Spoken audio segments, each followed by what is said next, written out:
Hi guys, this is Himanshu Siwal. आपके सामने question number 2.19 है। इस क्वेश्चन के अंदर हमें दिया है if one of the two electron of A H2 molecule is removed. एक हाइड्रोजन का मॉलिक्यूल है हमारे पास। देखिए, अगर आप हाइड्रोजन के एक सिंगल एटम की बात करते हैं, यह हाइड्रोजन का एक सिंगल एटम है 1H1। इसका मतलब क्या है कि इसके अंदर एक इलेक्ट्रॉन है और एक ही प्रोटॉन है। एक इलेक्ट्रॉन है, एक प्रोटॉन है। ठीक, ये नोट करता है नंबर ऑफ इलेक्ट्रॉन्स, और नंबर ऑफ इलेक्ट्रॉन्स और प्रोटॉन्स एक न्यूट्रल एटम के अंदर बराबर होते हैं। और अगर मैं इनके डिफरेंस की बात करूं, इनका जो डिफरेंस है वो नोट करता है नंबर ऑफ प्रोटॉन्स की। तो नंबर ऑफ प्रोटॉन्स यहाँ 0 है, सॉरी नंबर ऑफ न्यूट्रॉन्स की। तो नंबर ऑफ न्यूट्रॉन्स यहाँ कितने हैं? 0 है। क्लियर? तो इनका जो डिफरेंस है, तो डिफरेंस 0 आ रहा है।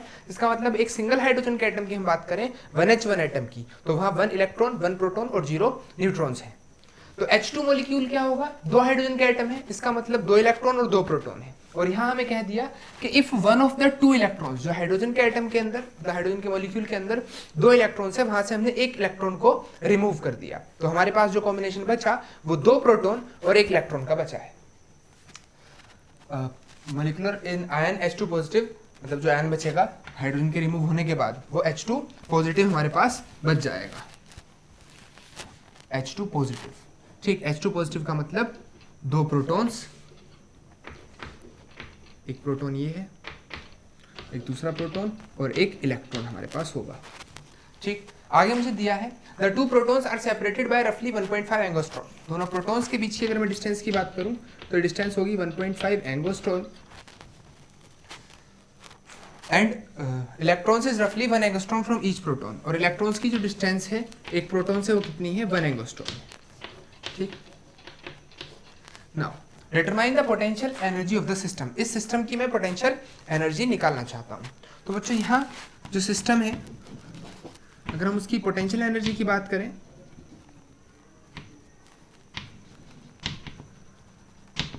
तो पोटेंशियल एनर्जी 3 अलग अलग सिस्टम्स की पोटेंशियल एनर्जी के सम के इक्वल होगी। एक सिस्टम तो बन रहा है 2 प्रोटॉन्स का, जिसको मैंने फर्स्ट सिस्टम बोल दिया।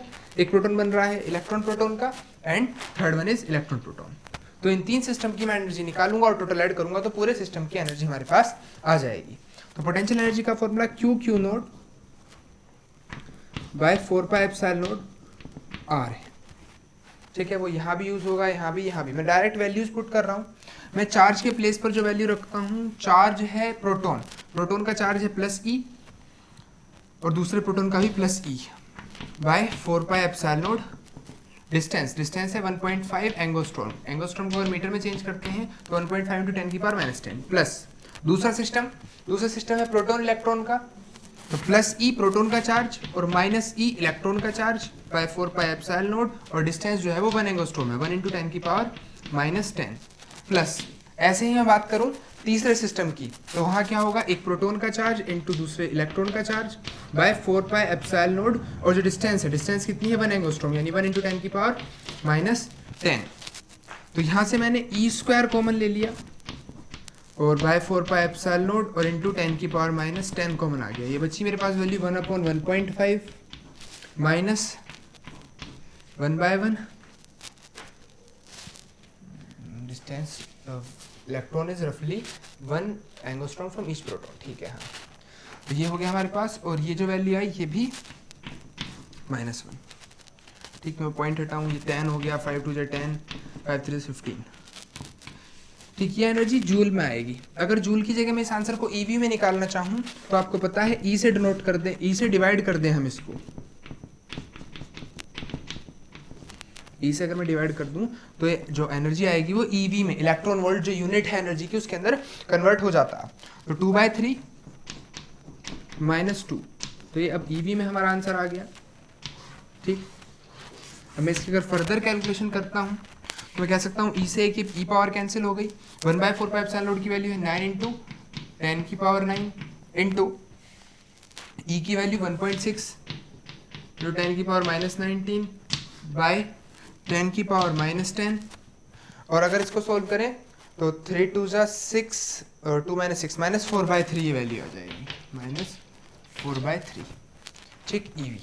तो नाउ अगर आप इसको पूरे को कैलकुलेट करते हैं, आप कर लीजिएगा।